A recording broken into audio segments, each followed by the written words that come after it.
Little ওয়ার্ল্ডে আপনাদের সবাইকে স্বাগত।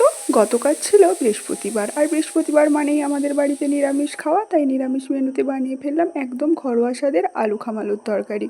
প্রথমে আলু আর খামালু ডুমো ডুমো করে কেটে নিলাম, আর মশলার জন্য নিয়ে নিলাম রাঁধুনি, কাঁচা লঙ্কা, জিরে আর ধনে। এগুলো শিলপাটায় বেটে নিলাম, এতে স্বাদটা একেবারে অন্যরকম হয়। এদিকে কড়াইতে সর্ষের তেল গরম করে বড়িগুলো ভেজে তুলে রাখলাম।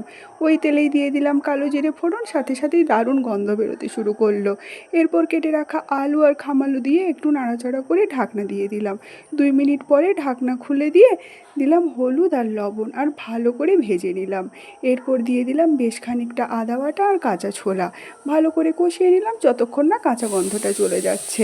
ঢাকনা দিয়ে কিছুক্ষণ রান্না হতে দিলাম, যাতে আলু, খামালু আর ছোলাটা সুন্দর করে সেদ্ধ হয়ে যায়। এরপর ঢাকনা খুলে প্রয়োজন মতো জল দিয়ে ফুটতে দিলাম। ফুটে উঠলে দিয়ে দিলাম বেটে রাখা মশলা আর ভাজা বড়ি।